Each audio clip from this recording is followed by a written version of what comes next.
All right, ready. I am rounding the ending on this project.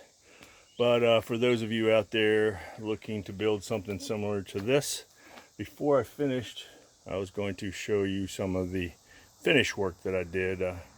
Even though it's a wood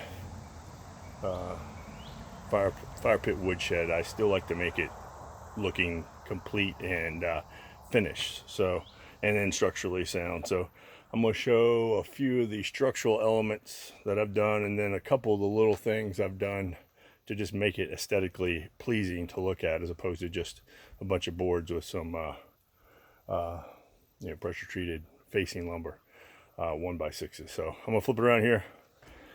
Again, I already went over this, but all of the framing is either 4x4 posts or 2x6.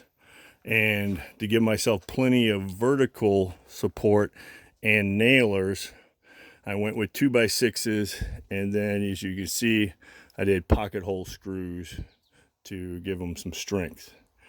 So on the sides and in the middles, I've got 3 2x6s running horizontally, and then in the middles of each I have 2x6s running vertically. So this is what it looks like from the inside. These are my 5/4 board. I basically used, it worked out well, I used the edge, a scrap piece, to do my spacing. So this is 5/4 all the way down. I notched my first board around all the 4x4 posts, and then in the front I cut one in between because I'm actually going to do a facer board to cover up all of this.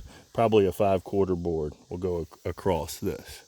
So, but the main point on, by the way, let me flip it around here. My roof, I can step up on a stump here. There's the roof. I used your typical roofing screws with their rubber gasket, rubber washer. And these were 8-foot sheets, cut them down to 4. Has a little bit of an overhang on the back, probably about 1 inch, which is all I need. And then in the front, quite a bit, because I'm only running 1 row of wood inside the thing. So this is the back. I actually staggered my joints just to make it aesthetically pleasing for me. I could have ran 12-foot lengths the entire way, but I just like the look of an old barn. But here is what hopefully will help some people out on doing something aesthetic. I did the 4x4 posts, and then I ran the 2x6s around the outside, but to give myself a flat surface to nail on, I put some 2x4s. Dogs are working hard again today. I ran 2x4s, and then on the edges I brought it out to 2x6 because I needed to bring this side out, which had 2x4s as well. I also put a couple smaller pieces in here, and then I put a 2x6 on the outside of both of my 4x4 posts on the end. Now to me, I don't really like the way these looked sticking out, so I'll show you what I did on the other side. This is the finished product, which to me looks a whole hell of a lot better. So what I did was I ran my siding from the bottom up so that it would match up with the back.